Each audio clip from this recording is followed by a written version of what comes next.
Bismillahirrahmanirrahim. Ya Hayyu Ya Qayyum, Ya Hayyu Ya Qayyum, birahmatika nastaghith fa'aghithna wa la takilna ila anfusina tarfata 'ainin abada wa aslih lana sya'nana kullah.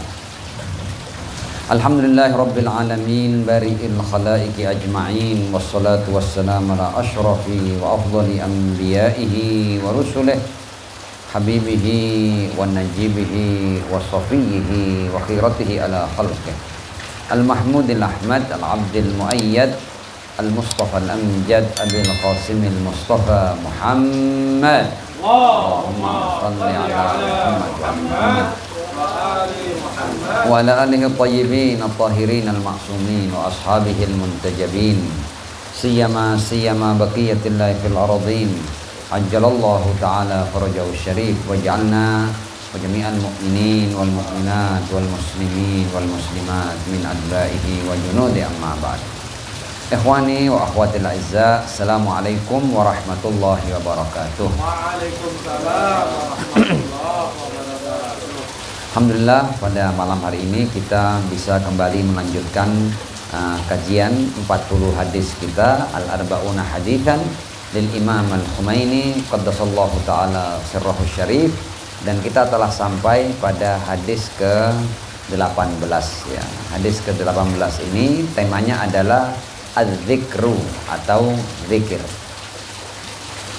Riwayat bisanadil muttasil ila fakhri ta'ifa wa dhuhriha Muhammad ibn Ya'qub Al-Kulaini ridwanullah alaih, an Muhammad ibn Yahya, an Ahmad ibn Muhammad ibn Isa, an ibni Mahbub, an Abdullah ibn Sinan, an Abi Hamzah At-Tumali, an Abi Ja'far alaihi salam. Riwayat dari Al-Imam Muhammad Al-Baqir alaihi salam. Qala, beliau berkata, maktubun fit Taurat allati lam tughayyar anna Musa alaihi salam sa'ala rabbahu faqala. Kata Imam Muhammad Al-Baqir, beliau berkata, tertulis dalam kitab Taurat yang belum diubah. Artinya di masa Al-Imam Muhammad Al-Baqir alaihissalam Taurat telah dirubah, namun Al-Imam Muhammad Al-Baqir dia mengetahui Taurat yang belum diubah.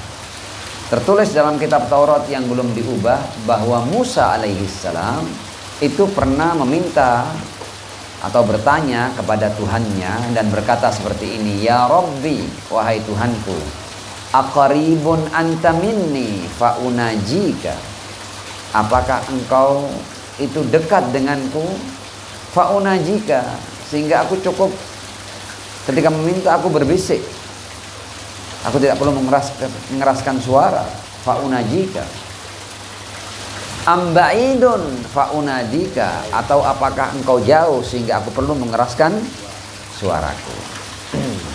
Fa'auhallahu azza wa jalla ilaih, kemudian Allah mewahyukan kepada Musa alaihi salam, ya Musa, wahai Musa, ana jalisu man dzakarani, aku ini ada di dekat orang yang mengingatku ya. Ana jalisu man dzakarani. Faqala Musa, kemudian Musa alaihi salam berkata, faman fi sitrika yauma la sitra illa sitruk. Nabi Musa kembali bertanya, ya Allah, siapa yang ada dalam lindunganmu, dalam naungan lindunganmu pada hari di mana di hari itu tidak ada perlindungan kecuali perlindungan darimu ya Allah. Faqala, kemudian Allah berkata, alladzina yadhkurunani fa'adhkuruhum, orang yang dapat perlindungan dariku di hari di mana tidak ada perlindungan kecuali perlindunganku, kata Allah, adalah orang-orang yang berzikir padaku atau mengingatku. Mereka yang mengingatku, aku akan mengingat mereka. Yang kedua, wayatahabbuna fiyya, dan orang-orang yang saling mencinta, saling mengasihi di jalanku. Fa uhibbuhum, maka aku akan mencintai mereka. Fa ulaikal ladzina idza aradtu an usiba ahlal ardi bisu'in dzakartuhum fadafa'tu anhum bihim. Jadi dua kelompok ini, jadi kan Nabi Allah Musa bertanya, siapa mereka yang dapat perlindunganmu di hari yang tidak ada perlindungan kecuali perlindunganmu ya Allah. Allah mengatakan ada dua kelompok. Kelompok pertama orang-orang yang mengingatku dan aku akan mengingat mereka di hari itu. Dan yang kedua orang-orang yang saling mengasihi di jalanku, maka aku akan mengasihi mereka.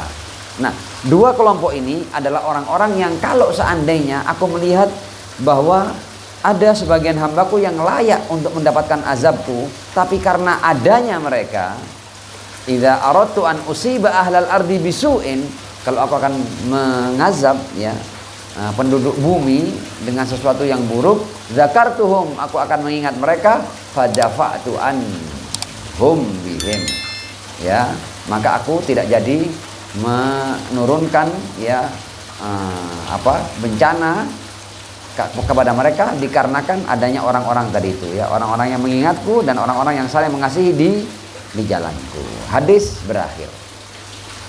Jadi hadis ini secara umum berbicara tentang zikir ya, bahwa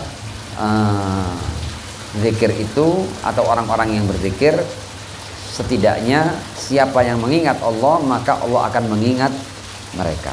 Poinnya di situ. Dan apapun yang sebenarnya terkait dengan Allah maka itu akan dianggap sebagai zikir. Seperti kalau kita saling mengasihi karena Allah, itu berarti kita sama dengan mengingat Allah Subhanahu wa taala.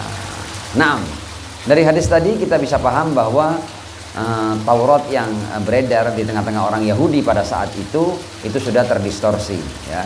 Dan bahwa Taurat yang asli itu ternyata ada di sisi Ahlul Bait alaihimussalam yang diungkap oleh Al-Imam Muhammad Al-Baqir.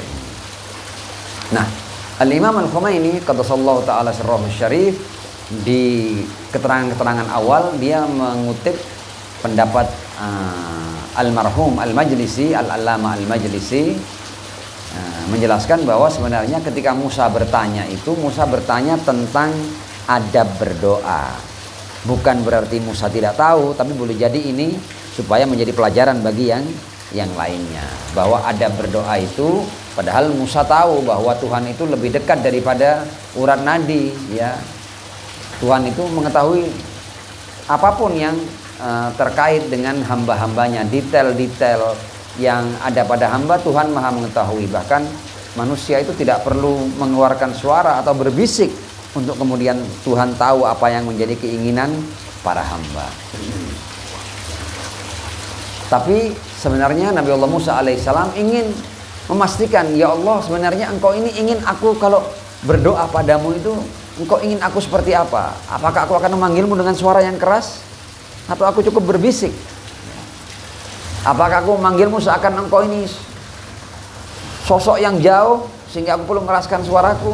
Atau engkau dekat sehingga aku cukup berbisik padamu? Al-Allama Al-Majlisi kemudian memberikan keterangan seperti ini, bahwa sebenarnya yang membuat Allah dekat dan jauh itu bukan Tuhannya, tapi sudut pandang hamba. Dijelaskan di sini, idza nazartu ilaik, seakan-akan Musa itu hendak berkata begini, seandainya aku melihat engkau ya Allah, aku melihat engkaunya ya Allah, idza nazartu ilaik fa anta aqrabu min kulli qarib, engkau lebih dekat dari apapun yang dekat. Wa idza nazartu ila nafsi, tapi kalau aku melihat diriku yang boleh jadi ini menggambarkan manusia-manusia biasa yang penuh dengan dosa, maka seakan-akan aku jauh ya darimu. Nah, sekarang aku tidak tahu bagaimana aku berdoa padamu. Apakah aku melihat dari sudut pandangmu, di mana engkau akan lebih dekat dari siapapun yang dekat, atau aku akan melihat dari sudut pandangku? Kalau aku melihat dari diriku, maka diriku ini jauh darimu, aku ini bergelimang dosa. Ya, aku banyak kesalahan sehingga engkau sebenarnya tidak dekat denganku. Tanda kutip tentunya ya. Atau boleh jadi Nabi Allah Musa ini bertanya seperti ini dalam rangka meneruskan permintaan orang lain. Seperti yang tentang tentang untuk melihat Tuhan itu kan di Al-Quran kan sebenarnya permintaan bukan untuk melihat Tuhan, bukan permintaan Nabi Allah Musa, tapi permintaan Bani Israel. Kalau kita baca di Al-Quran surat Al-Baqarah ya ayat 55, wa idz qultum ya Musa lan nu'mina laka hatta narallaha jahratan. Ya. Jadi yang minta melihat sebenarnya Bani Israel. Walaupun kemudian dalam ayat lain Musa dalam rangka melanjutkan permintaan Bani Israel berkata, walamma ja'a Musa limiqatina wa kallamahu rabbuhu qala rabbi arini anzur ilai qala lan tarani walakin unzur ila jabali ila akhiril ayat. Nah, itu sedikit keterangan tentang riwayat yang menjadi riwayat yang dibawakan untuk tema zikir ini. Nah, kemudian Al-Imam Al-Khumaini qaddasallahu ta'ala sirrahu syarif berbicara tentang al-ihatah al-qayyumiyah, ya, bahwa Allah itu punya peliputan yang bersifat qayyumiyah terhadap hamba-hambanya. Dijelaskan di sini, minal muhtamal, boleh jadi anna nabiyya Musa alaihi salam, bahwa Musa alaihi salam ya'ridu azzahu an kaifiyati du'aihi lillahi ta'ala. Dia hendak menunjukkan bahwa bagaimanapun juga, meskipun aku seorang nabi, tapi aku ini tetap hamba ya Allah. Ya, aku ini punya banyak kelemahan, punya banyak keterbatasan untuk bisa berdoa padamu. Bahkan untuk berdoa pun seorang hamba itu menunjukkan kelemahannya, ketidakberdayaannya kepada Allah Subhanahu wa taala. Ilahi, seakan-akan Musa alaihissalam berkata seperti ini, anta munazzahun minal ittisafi bil qurbi wal bu'd. Engkau itu bukan jenis keberadaan yang bisa disifati dengan dekat atau jauh. Tidak ada makna bagimu dekat dan jauh karena engkau bukan materi. Hatta ad'uaka du'a may yakunu danian aw qasiyan, sehingga aku berdoa denganmu dengan cara doa orang yang jauh atau yang dekat. Fa ana mutaraddidun fi amri, aku ini bimbang. Wala ajidu du'aan, aku bahkan tidak menemukan cara meminta padamu yang yaliku bi azamatika wa jalalik, yang sesuai dengan keagunganmu, ya, dan kemaha besaranmu. Dan memang seperti itu. Kita ini mau doa dengan bisik-bisik atau dengan lintasan hati atau dengan suara yang keras, sebenarnya kita ini tidak punya kalimat yang pas atau cara yang layak untuk kita lakukan doa dengan cara itu untuk kebesaran dan keagungan Allah Subhanahu wa taala. Artinya bahkan dalam berdoa ini pun sebenarnya kita terlalu lemah untuk berdoa. Kita bahkan tidak punya cara yang pas, yang sesuai dengan keagungan dan kebesaran Allah untuk kita meminta padanya. Nah, fasmahli, seakan-akan Musa berkata, maka izinkan aku an unadiyaka, ya kan, untuk memanggilmu dengan suara yang keras. Wa allimni kaifiyatan nidaik, dan sebenarnya ajarkan padaku bagaimana seharusnya aku meminta padamu. Wahdini ila ma yatanasabu, ya, maqama qudsik fi hadzal majal, ya, ajarkan padaku bagaimana cara yang paling layak untuk seorang hamba berdoa kepada Tuhan. Ini juga sesuatu yang luar biasa. Nah, fa'atal jawab, maka kemudian datanglah jawaban dari Allah Subhanahu wa taala, bi annani hadirun hudural qayyumiyah fi jami'in nasya'at wa anna hadhil awalim bi asriha hadira ladayya. Allah mengatakan bahwa wahai Musa, aku ini hadir, tapi kehadiranku tuh kehadiran qayyumiyah, ya, kehadiran yang betul-betul aku ini menjadi sandaran semua makhlukku, menjadi tempat bersandar semua. Artinya makhlukku itu mereka berdaya karena aku. Keberdayaan makhlukku, keberadaan makhlukku itu karena aku. Kehadiranku itu kehadiran qayyumiyah, artinya keberadaan mereka sepenuhnya bergantung padaku. Karena itu, kalau memang aku seperti itu, berarti siapapun yang mengingat aku, sebenarnya dia telah mendekatkan dirinya padaku. Ana jalisu man dzakarani. Dan sebenarnya kata Imam Khumaini, kita semua tahu bahwa Allah yang Maha Suci itu tidak bisa diberi predikat dengan jauh atau dekat, tapi dia punya ihatah qayyumiyah terhadap segenap makhluknya. Nah, ini satu poin. Nah, kemudian kalau kita baca ayat Al-Quran, ternyata Al-Quran juga kadang-kadang Allah menyifati dirinya dengan dekat. Contoh umpamanya ayat yang sering kita baca ya tentang doa ya. Wa idza sa'alaka ibadi anni fa inni qarib. Kalau seandainya ada hambaku yang meminta padaku, ya, aku sebenarnya dekat. Loh, apakah berarti ada predikat dekat untuk Allah? Boleh jadi kita bertanya seperti itu. Atau wa nahnu aqrabu ilaihi min hablil warid, ayat lain, dan aku lebih dekat, ya kan, dengannya, dengan manusia daripada urat nadinya. Nah, bagaimana ini? Kok akhirnya Allah sendiri di ayat-ayatnya menyifati dirinya dengan dekat? Katanya Allah adalah sebuah zat atau keberadaan yang tidak bisa disifati dengan dekat atau jauh, karena itu adalah merupakan sifat-sifat keberadaan yang bersifat material. Jawabannya adalah famin babil majaz wal isti'arah. Itu hanya bahasa majaz saja, bukan bahasa yang sebenarnya. Sama seperti kita namanya engkau selalu dekat di hatiku. Ya kan, boleh jadi orang yang kita kasih ini sudah meninggal, ya kan? Atau ketika kita memuji Rasulullah, ya Rasul, engkau selalu ada di hatiku. Padahal engkau selalu dekat dalam hatiku. Maunya begitu kan? Ini kan bahasa kiasan. Tidak apa-apa kita pakai dekat, tapi sebenarnya bukan kedekatan yang sifatnya itu material. Oke. Ayat ini pun termasuk qarib yang min babil majaz wal isti'arah. Pada hakikatnya kita semua telah memahami dalam kajian-kajian akidah kita bahwa Tuhan tidak terbatas oleh ruang dan waktu. Nah, dan kalau kita kembali ke Al-Quran, sebenarnya kita zikir itu sebaiknya zikir yang seperti apa? Apakah kalau kita zikir harus keras, la ilaha illallah Muhammad, atau apa itu subhanallah alhamdulillah, wala, atau kita pelan-pelan saja di hati? Ya, bagaimana kita zikir sebenarnya?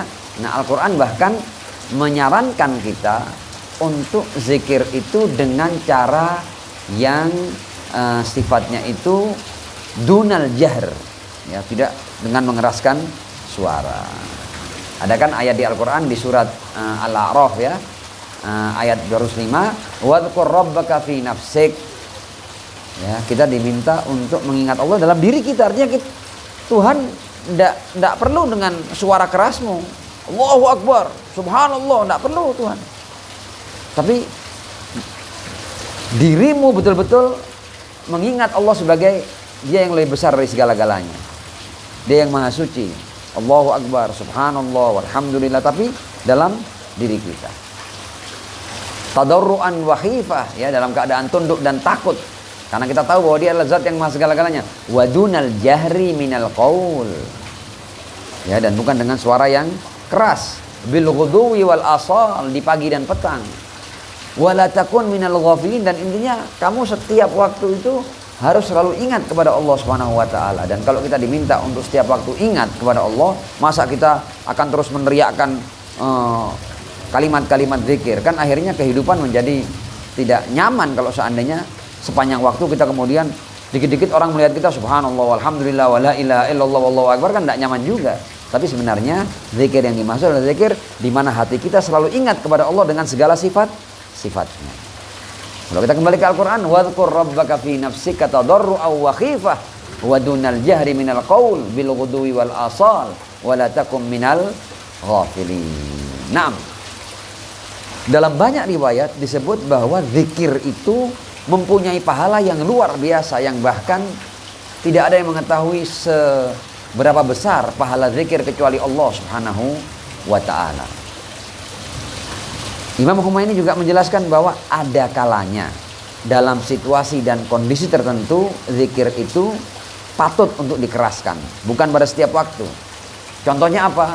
Kalau seandainya orang-orang ini sedang lalai semuanya, kita di kumpulan orang-orang yang lalai, orang-orang yang menghabiskan waktunya dengan dosa dan maksiat dan kejahatan, ada kalanya kita perlu berzikir dengan suara yang keras, ya kan, agar orang itu kemudian tersadarkan kembali. Di tengah-tengah orang yang al-ghafilun, kita diminta untuk mengeraskan sebutan nama Allah dalam rangka apa? Membuat orang-orang itu ingat kembali kepada Allah. Astagfirullah, ya kan, banyak begitu, subhanallah, ya. Itu agar orang kemudian takut untuk melakukan sesuatu yang buruk. Nah, atau dalam keperluan-keperluan tertentu, ya, kalau seandainya umpamanya orang ingin azan namanya ya. Azan itu tidak apa-apa disampaikan dengan suara yang keras, tapi ya sebatas azan ya. Bukan kemudian semua zikir kita keraskan, itu akan mengganggu. Ya, akan mengganggu masyarakat.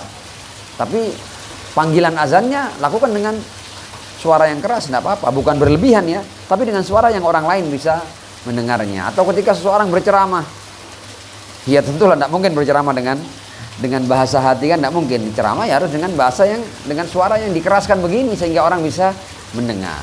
Nah,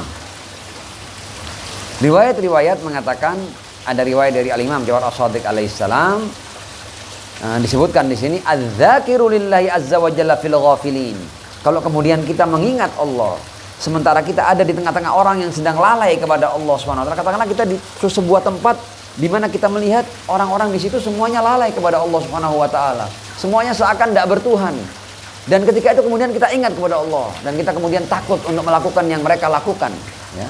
Kata Al-Imam Ja'far As-Shadiq alaihissalam, adz-dzakiru lillahi azza wa jalla fil ghafilin, orang yang berhasil mengingat Allah sementara sekitarnya adalah orang-orang yang lupa kepada Allah, kal muqatil fil muharibin, nilainya seperti orang yang sedang berjihad. Luar biasa zikir itu, apalagi zikir yang kita lakukan di tengah orang-orang yang lalai. Ketika kita ingat di tengah banyak orang lalai, maka pahala kita seperti pahala orang yang sedang berjihad, kal muqatil fil muharibin. Riwayat lain mengatakan dari Ar-Rasul sallallahu alaihi wa alihi, man dzakarallah fis suq mukhlishan inda ghaflatin nas. Barang siapa yang ingat Allah, dicontohkan di sini namanya di pasar namanya. Pasar itu memang tempat keramaian, tempat orang yang kebanyakan orang kemudian ketika di pasar itu mereka lupa dengan Allah Subhanahu wa taala, lupa dengan nilai baik dan buruk. Sudah nilai-nilai syariat, hukum-hukum sudah diterjang di pasar, biasanya seperti itu. Man dzakarallahu fis suq, barang siapa yang ingat Allah di pasar, mukhlishan, dan dia betul-betul ingat dengan tulus, inda ghaflatin nas wa syughlihim, di tengah-tengah orang itu lalai dan mereka sibuk dalam bisnis mereka atau perdagangan mereka. Kataballahu lahu alfa hasanah, Allah akan mencatat baginya 1000 kebaikan. Wa ghafarallahu lahu yaumal qiyamah maghfiratan, dia akan diampuni dari kiamat dengan sebuah ampunan lam takhtur ala qalbi bashar, dengan sebuah ampunan yang tidak pernah terlintas di hati umat manusia. Artinya dia akan mendapatkan pengampunan yang luar biasa. Hanya apa? Hanya karena dia ingat di tengah-tengah orang yang lalai di pasar dan ketika mereka sibuk dalam perdagangan dan bisnis mereka. Luar biasa nilai seorang hamba yang ingat kepada Tuhannya. Tuhan sangat menghargai ketika ada hamba yang ingat sementara di sekitarnya adalah orang-orang yang lalai. Nah, sallu ala Muhammad wa ali Muhammad. Allahumma salli ala Muhammad wa ali Muhammad Wa ajil farajahum. Nah, kemudian Al-Imam Al-Khumaini qaddasallahu ta'ala sirrahu syarif berbicara tentang khususiyah atau keistimewaan daripada zikrullah. Jadi zikrullah ini, mengingat Allah itu bukan sesuatu yang biasa loh ya. Boleh jadi kita anggap itu biasa, tapi seorang hamba yang ingat kepada Allah, di antara keistimewaan yang luar biasa bagi mengingat Allah Subhanahu wa taala, kata Imam Khumaini, tentu hal ini beliau sarikan dari berbagai macam ayat dan riwayat. Kata beliau, inna dzikral abdi lillah, ketika seorang hamba itu ingat kepada Allah, ya, yab'atsu ala dzikrillahi li 'abdi. Kalau Anda mengingat Allah, di antara balasan yang langsung yang tidak mungkin tidak adalah Allah akan mengingatnya. Kalau kita ingat Allah, Allah tidak butuh dengan zikir kita, betul tidak? Allah maha kaya, kita maha fakir. Kalau kita ingat Allah, sama sekali tidak ada manfaat yang kembali kepada Allah Subhanahu wa taala. Sahih. Sebagaimana kalau kita pun melupakan Allah, tidak ada kerugian yang sampai kepada Allah. Tapi kata Imam Khumaini, seorang yang mengingat Allah, Allah akan mengingatnya. Dan kalau zat yang maha segala-galanya mengingat kita yang bukan apa-apa, menjadi sesuatu yang luar biasa bagi kita. Inna dzikral abdi lillah yab'atsu ala dzikrillahi li 'abdi. Dan sebaliknya, kata Imam Khumaini, sebagaimana juga kita baca dalam banyak ayat Allah, kalau seandainya manusia itu lupa kepada Allah, maka Allah juga akan melupakannya. Kalau kita melupakan Allah, Allah tidak rugi apa-apa. Tapi kalau kita dilupakan Allah, bahkan kita bisa tidak berdaya sama sekali. Kita lihat ayatnya ya. Kadzalika, contohnya di Al-Quran itu ada ayat begini. Ada orang-orang yang di dunia dia melihat, matanya tidak ada masalah dia. Kemudian ketika dibangkitkan di akhirat, dia seperti orang yang buta, tidak melihat apa-apa. Kemudian dia protes, lima hasyartani a'ma wa qad kuntu basira. Yang saya baca ini Al-Quran. Kenapa engkau bangkitkan aku dalam keadaan buta ya Allah? Sementara aku di dunia dulu melihat, mataku tidak ada masalah. Kenapa sekarang engkau bangkitkan aku dalam keadaan buta? Jawaban Allah di sini. Kadzalika atatka ayatuna fanasitaha wa kadzalikal yauma tunsa. Di dunia ayat-ayat kami telah silih berganti datang padamu, tapi kamu melupakan ayat-ayatku, kamu mengabaikan ayat-ayatku, kamu tidak mengindahkan hukumku, kamu tidak mengindahkan aku, bahkan kamu tidak peduli dengan aku. Kalau di dunia aku bebaskan kamu, meskipun kamu tidak ingat aku, kamu tetap bisa melihat, bisa mendengar, bisa ngapa-ngapain kamu. Tapi di sini ini adalah keberadaan yang hakikat semua muncul. Artinya bahkan kamu untuk melihat pun tidak mampu kalau aku tidak mengingatmu. Artinya bukan hanya masalah melihat loh ya, mendengar juga tidak mampu. Semua tidak mampu. Artinya begitu Tuhan melupakan kita, kita kehilangan kemampuan untuk berbuat apapun. Salah satunya adalah melihat. Wa kadzalika atatka ayatuna fanasitaha wa kadzalikal yauma tunsa. Artinya dengan kita melupakan Allah, kita akan kehilangan banyak hal. Karena apa? Karena kalau kita melupakan Allah, Allah juga akan melupakan kita. Nah, dan bagaimana ketika wujud yang tidak punya apapun ditinggalkan atau diabaikan oleh yang maha segala-galanya? Ya sudah, kita tidak punya apa-apa. Nah,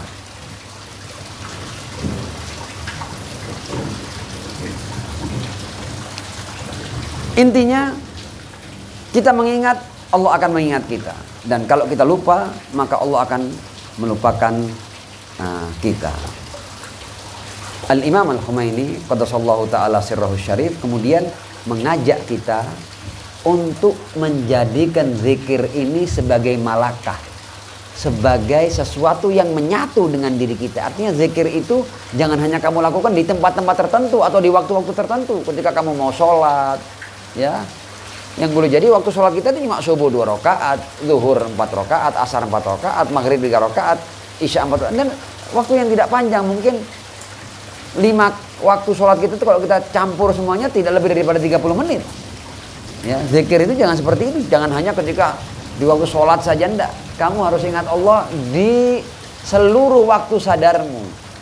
Bahkan ketika kamu akan menjalani ketidaksadaran dalam tidurmu, sebelumnya kamu harus mengingat Allah Subhanahu wa ta'ala. Kamu minta perlindungan sebelum kamu kehilangan kesadaranmu.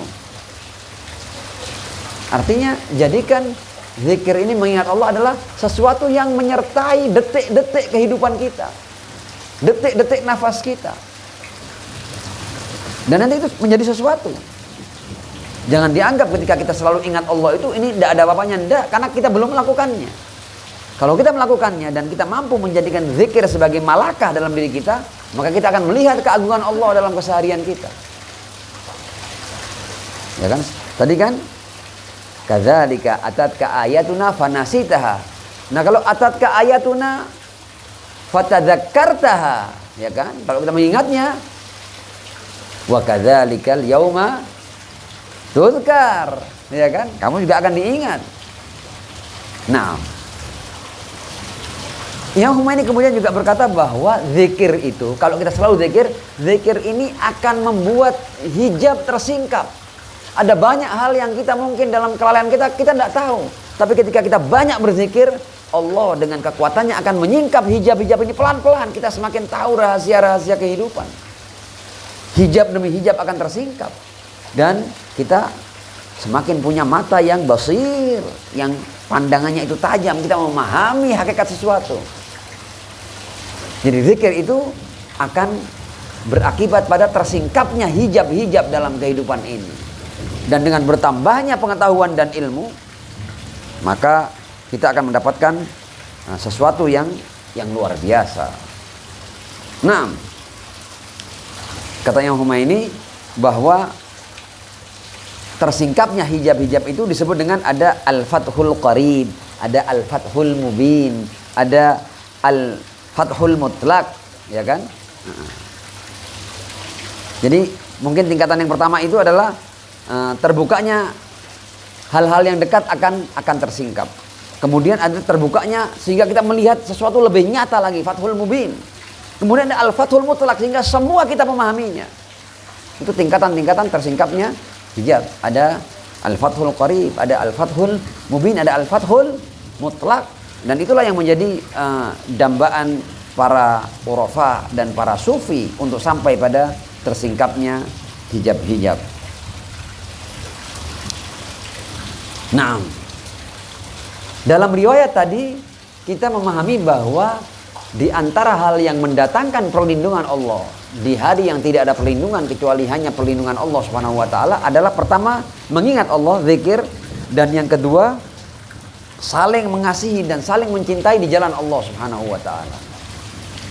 Ini pun juga kata Imam Humaini, orang yang mencinta di jalan Allah dan membenci di jalan Allah juga bertingkat-tingkat, kan? Jadi kecintaan kita di jalan Allah dengan kecintaan orang lain boleh jadi berbeda. Sejauh apa kita mencinta di jalan Allah, sejauh apa kita membenci di jalan Allah, ini juga bertingkat-tingkat.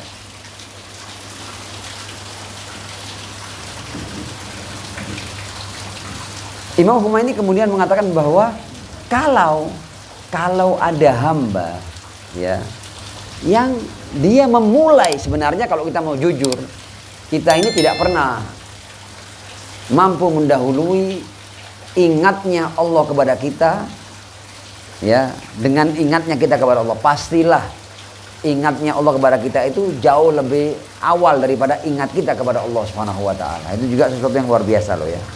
Artinya kita ini kan asalnya tidak ada, kan. Sampai kita masuk di gelanggang keberadaan ini karena Allah ingat kepada kita. Karena Allah mengingat kita, akhirnya kita bisa mengingat Allah. Jadi pada hakikatnya kita mengingat Allah itu kita membayar ingatan Allah yang lebih awal daripada ingatan kita. Jadi kalau kita berbicara zikir, yang melakukan zikir terlebih dahulu itu Allah, bukan kita. Dengan kita diingat oleh Allah, tinggal kita mau bersyukur enggak. Kalau kita bersyukur, kita akan mengingat Allah Subhanahu wa taala. Kalau kita enggak, ya kita termasuk orang-orang yang lalai tadi itu. Nah, tapi Allah Subhanahu wa taala mengatakan bahwa siapa yang mengawali dengan mengingatku, ya, yang mengawali dengan, padahal kan pada hakikatnya yang mengingat awal itu adalah Allah. Tapi barang siapa, katakanlah kita, ya, kita kemudian tiba-tiba mengingat Allah, ini kita dihitung sebagai makhluk yang mengawali mengingat Allah Subhanahu wa taala. Nah, orang yang mengawali mengingat Allah Subhanahu wa taala dan kemudian mereka saling mencinta di jalan Allah Subhanahu wa taala, maka mereka akan mendapatkan kedekatan yang sedemikian rupa dengan Allah dan akan mendapatkan keamanan dari Allah Subhanahu wa taala, seperti yang tertera dalam hadis yang kita baca di atas. Bukan hanya itu, luar biasanya orang-orang az-zakirun. Az-zakirun itu mereka bukan hanya mengamankan dirinya, tapi keberadaan mereka juga bisa mengamankan orang lain yang lalai kepada Allah Subhanahu wa taala. Itu juga, dan itu menjadi pahala bagi kita. Jadi kalau kita termasuk orang-orang yang berzikir dan kemudian karena kita berzikir kemudian Allah tidak menurunkan bala atas suatu kaum yang lalai kepada Allah karena keberadaan kita di situ, diangkatnya azab dari mereka menjadi pahala bagi kita, menjadi ketinggian maqam bagi kita. Luar biasanya az-zikru lillah. Jadi mengingat Allah punya berkah dan manfaat yang sedemikian dalamnya. Nah, setelah di sini kemudian Al-Imam Al-Humaini qaddasallahu taala sirrahu syarif berbicara tentang perbedaan antara at-tafakkur dengan at-tadzakur. Ya. Tafakkur dan tadzakur, ya. Ada tafakkur, ada tadzakur. Mana yang lebih dulu? Dijelaskan oleh Imam Humaini. I'lam anna tadzakur min nata'ijit tafakkur. Sampai orang bisa mengingat Allah, berarti orang ini sudah mengawali dengan tafakkur. Tafakkurnya yang mengantar dia untuk ingat kepada Allah Subhanahu wa taala. Jadi seseorang dengan tafakkur dan dia memahami hakikat dirinya, Akhirnya dia paham bahwa saya bukan apa-apa dan Allah yang maha segala-galanya. Saya tidak punya apa-apa. Seluruh yang saya miliki darinya, itu yang membuat kita ingat kepada Allah. Jadi tafakkur itu adalah pintu gerbang kita menuju at-tadzakkur. Nah, ada Al-Arif yang bernama Abdullah Al-Ansari, dikutip oleh Imam Khomeini ketika dia menjelaskan at-tadzakkur fauqat tafakkur. Ya, tadzakkur itu di atas tafakkur. Fa innat tafakkur talabun wa tadzakkur wujudun. Dengan tafakkur orang sebenarnya sedang mencari dia. Tapi ketika dia akhirnya ingat, berarti dia telah menemukan. Ya. Dengan tafakkur orang akan sampai pada tadzakkur. Nah,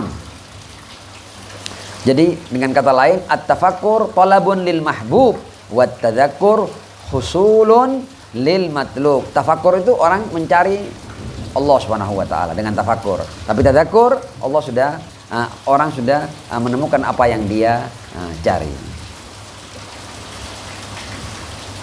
Karena itu jangan heran kalau kemudian kita melihat bahwa tafakkur yang menjadi muqaddimah daripada tadzakkur tadi ini merupakan ibadah yang luar biasa. Jadi orang kalau ingat Allah tapi ingatnya itu bukan karena dia berpikir, tanpa kesadaran, tanpa pemahaman, tidak ada nilainya. Orang subhanallah walhamdulillah wala ilaha illallah Allahu akbar, tapi tanpa pemahaman tidak ada nilainya.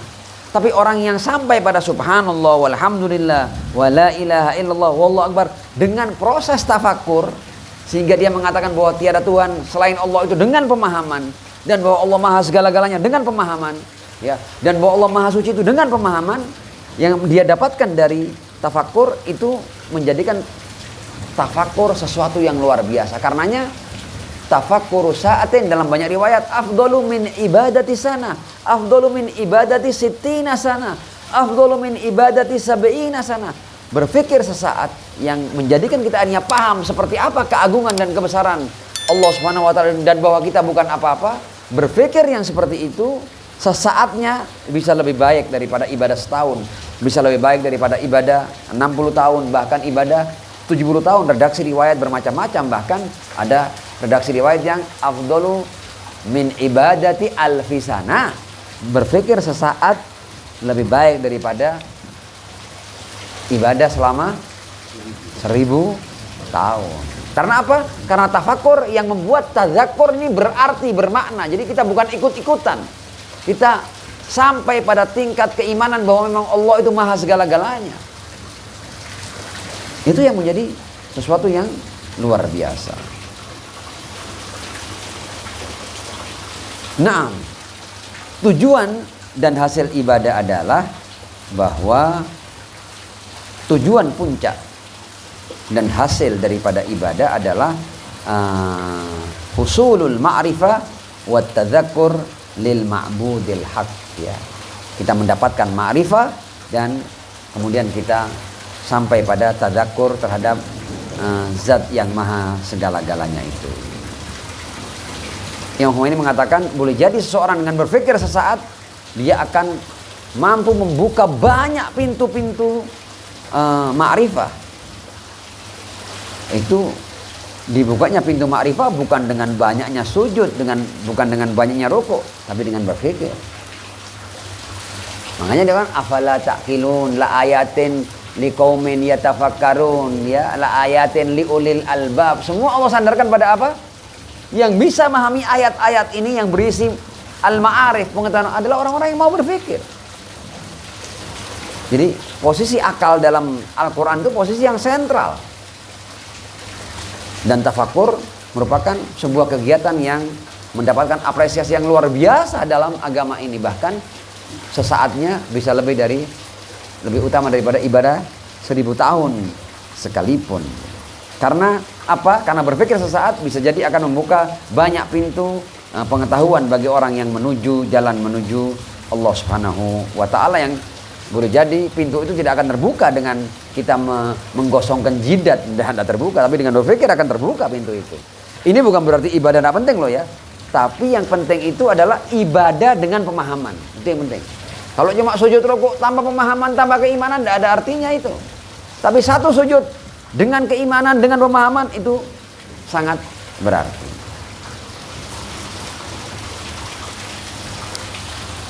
Di antara faedah dan manfaat daripada zikir adalah, kata Imam Humaini, ketika manusia mengingat Allah berarti dia akan bersama Allah.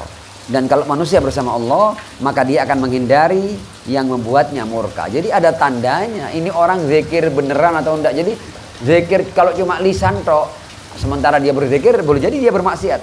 Sambil dia mengucap astagfirullah, dia lanjut bermaksiat. Ada banyak orang yang begitu. Seakan-akan dianggap astagfirullah ini bisa membersihkan maksiat yang sedang dia lakukan. Sambil dia bermaksiat, sambil astagfirullah, sambil dia ambil hak orang lain, sambil dia ngomong astagfirullah. Dikira seperti itu, enggak. Itu berarti omong kosong. Kata Imam Humaini, orang yang zikir adalah dia sedang bersama Allah. Kalau dia bersama Allah, maka dia pasti akan menghindari apapun yang membuat Allah murka. Jadi orang yang menjauhkan dirinya dari berbagai macam maksiat dan dosa-dosa, itulah orang yang sedang mengingat Allah sesungguhnya. Bukan orang yang sekedar mengucapkan kalimat-kalimat pujian atau zikir kepada Allah Subhanahu wa taala. Zikir, kalau orang-orang itu betul-betul berzikir, nah kita ini kan berzikir kan. Kalau kita mau tahu apakah zikir kita ini zikir yang sebenarnya atau tidak, yang mengatakan zikir yang sebenar-benar zikir akan membuat hati jernih, jauh dari jerat nafsu dan dunia. Orang kalau dia adalah seorang yang minal zakirin bukan minal ghafilin, dia tidak mungkin tertipu oleh dunia. Dia juga tidak mungkin terjerat oleh hawa nafsunya. Dia pasti bisa berhasil mengendalikan hawa nafsunya. Dia tidak akan tunduk pada hawa nafsunya. Dia mampu memenangkan pertarungan antara akal dan nafsunya. Ya kan? Antara akal dan keinginan hawa nafsunya. Nah, sebagaimana ghaflah, lalai itu akan membuat hati kotor. Jadi kalau kenapa sih kemudian saya menemukan diri saya, kenapa saya kemudian melakukan keburukan ini, keburukan itu, dan terus ini, pastikan bahwa kamu sedang lalai, kamu sedang tidak ingat kepada Tuhanmu. Atau kamu kehilangan kesadaran bahwa kamu adalah seorang hamba. Karenanya kamu mengizinkan dirimu untuk berbuat berbagai macam keburukan, berbagai macam kejahatan dan dosa. Nah, jadi sebagaimana az-zikr akan membuat hati jernih, manusia lolos dari jerat nafsu dan sebagainya, al-ghaflah akan membuat manusia terjerumus dalam beragam keburukan dan mengikuti hawa nafsu atau tertipu dengan gemerlap dunia. Imam Humaini kemudian berbicara tentang az-zikrut tam, zikir yang sempurna. Apa zikir yang sempurna? Zikir yang sempurna adalah zikir seorang hamba yang dimana hamba ini dia mendengar apapun ingat Allah, dia melihat apapun ingat Allah, dia menikmati apapun dia ingat Allah. Artinya dia betul-betul melihat Allah di semua hal. Fa aina ma tuwallu fa thamma wajhullah. Jadi ketika dia menggunakan matanya dia ingat Allah, ketika dia menyadari bahwa dia bisa melihat, dia mengingat Allah. Ketika dia menyadari bahwa dia bisa mendengar, dia mengingat Allah. Az-zikrut tam. Sehingga dia tidak punya kesempatan untuk lalai. Karena apa? Karena dia melihat kebesaran Tuhan di semua hal. Ketika dia bernapas, dia menikmati oksigen ini setiap detiknya, membuat dia ingat Allah. Artinya ketika dia menyadari bahwa semua ini dari Allah, maka orang yang sampai pada az-zikrut tam, dia bahkan tidak punya celah untuk melalaikan Allah Subhanahu wa taala. Itu namanya az-zikrut tam. Dan bukan tidak mungkin manusia kalau dia betul-betul dia mau jujur dengan apa yang dia rasakan di dunia ini, dia akan melihat Tuhan dalam semua hal. Dia akan mendengar Tuhan dalam semua hal. Dia akan merasakan Tuhan dalam semua hal. Semua perasaannya, sedihnya, gembiranya, dia akan mengingat Allah Subhanahu wa taala. Dia tidak akan kemana-mana. Az-zikrut tam.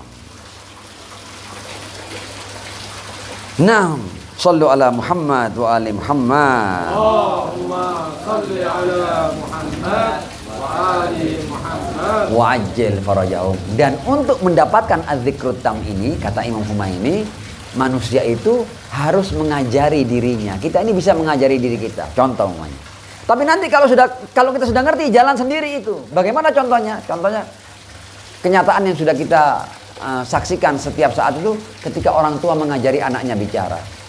Anak itu di awal-awal kan tidak bisa bicara kan? Tidak bisa bicara, tidak ngerti. Satu kata tidak ngerti. Dan orang tua mengajarkan dengan susah payah. Satu kata demi satu kata. Tapi kemudian begitu anak sudah bicara, orang tua kewalahan dalam menjawab pertanyaan anaknya. Betul tidak? Begitu juga jiwa kita ini kalau kita latih untuk ingat kepada Allah, di awalnya kayaknya susah. Sama seperti susahnya kita mengajari anak kita bicara. Kayaknya kan susah kan?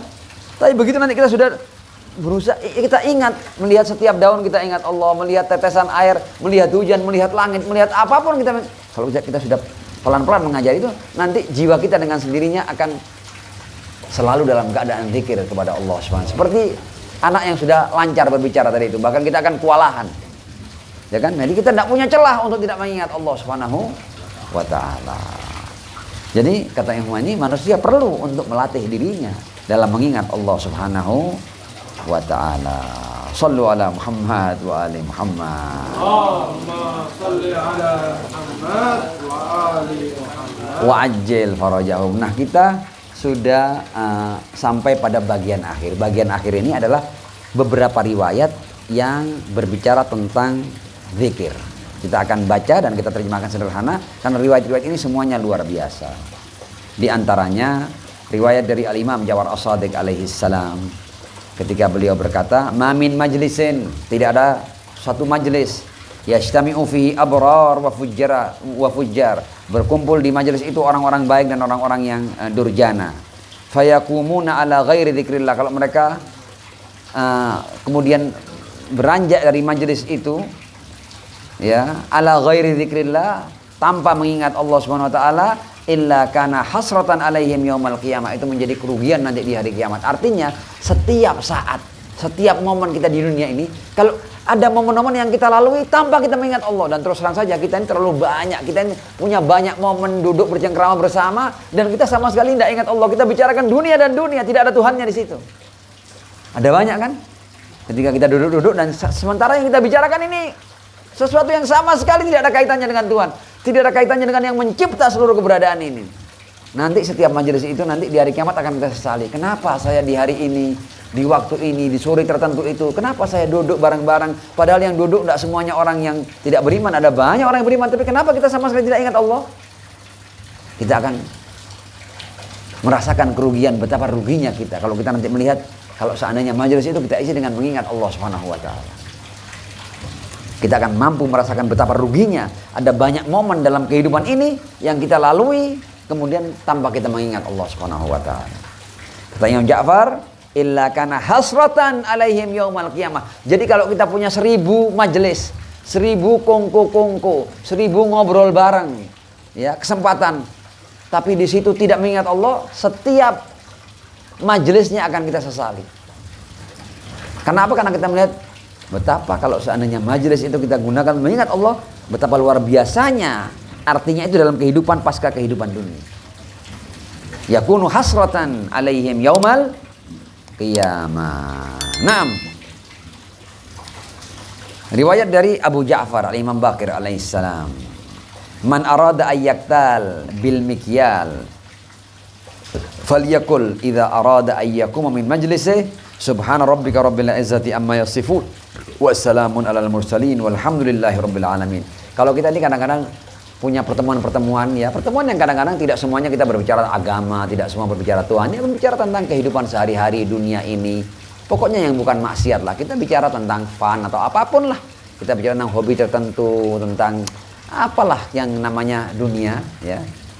Supaya momen itu tidak menjadi momen kita duduk bersama tanpa mengingat Allah, itu ketika kita mau beranjak kita diminta untuk baca ini. Subhana rabbika. Jadi biasakan setiap kita habis duduk bareng itu, kita akhiri dengan ucapan ini. Subhana rabbika rabbil izzati amma yasifun wassalamun alal mursalin walhamdulillahi rabbil alamin. Maka majelis kita akan dihitung sebagai majelisnya orang-orang yang mengingat Allah Subhanahu wa taala. Meskipun kadang di dalamnya kita berbicara tentang sesuatu yang bersifat duniawi.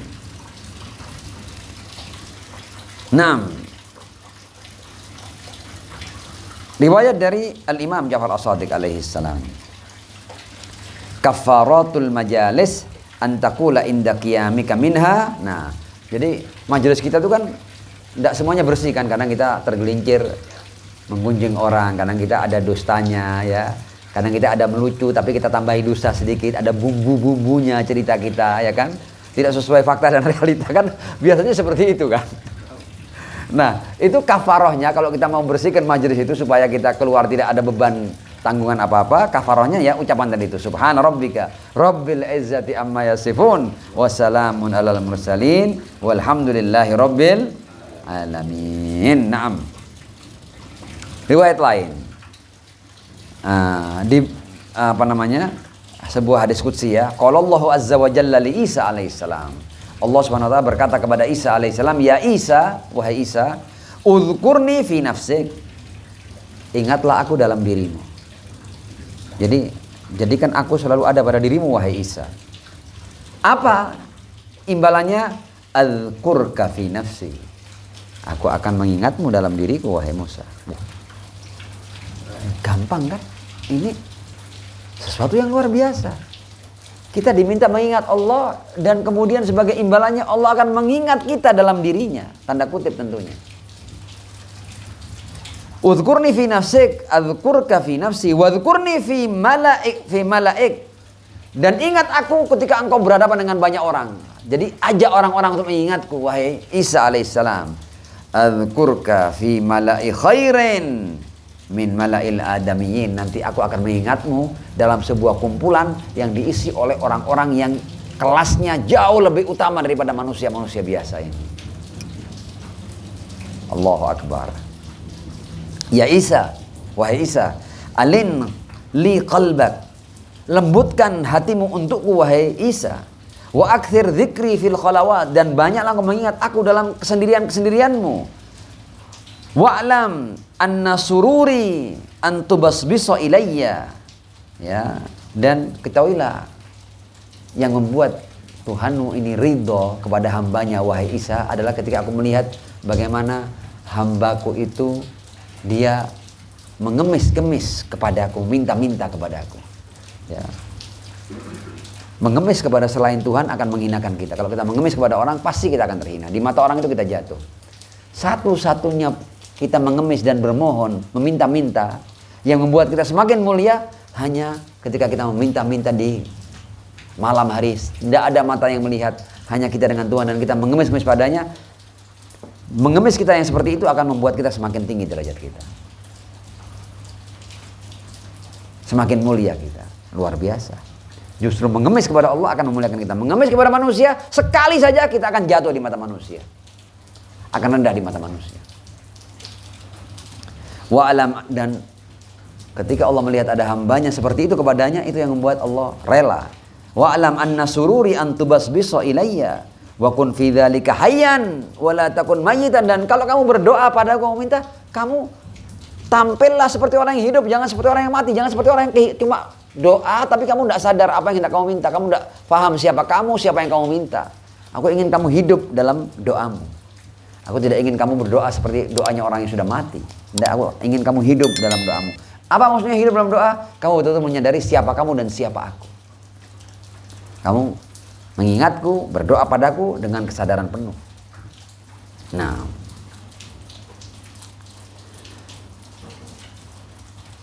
riwayat lain dari Al-Imam Ja'far As-Shadiq alaihissalam, Innallaha azza wa jal.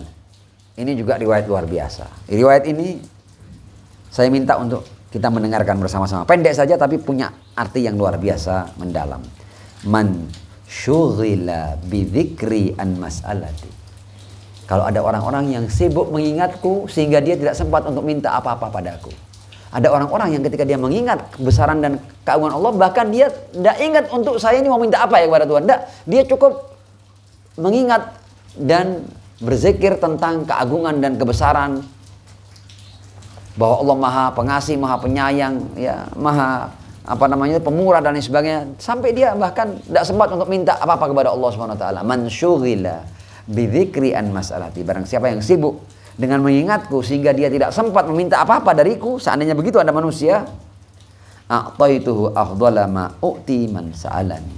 Aku akan memberinya jauh lebih baik daripada orang-orang yang meminta kepadaku. Ini bukan berarti meminta tidak boleh ya. Meminta boleh. Tapi kalau ada orang-orang yang sudah sibuk zikir sehingga dia tidak sempat minta, Allah akan berikan kepada orang ini sesuatu yang jauh lebih baik daripada apa yang Allah berikan kepada orang-orang yang meminta kepadanya.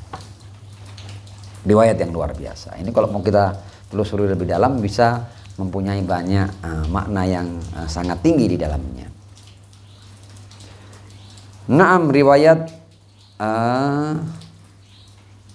terakhir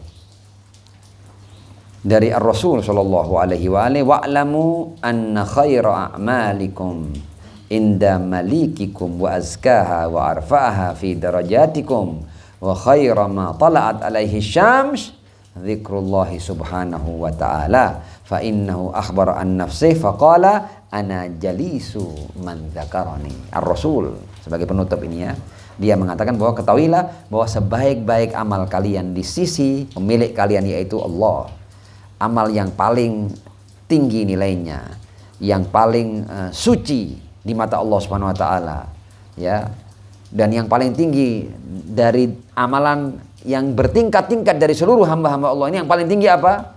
Dan yang lebih baik dari apa saja yang pernah dikenai oleh sinar matahari.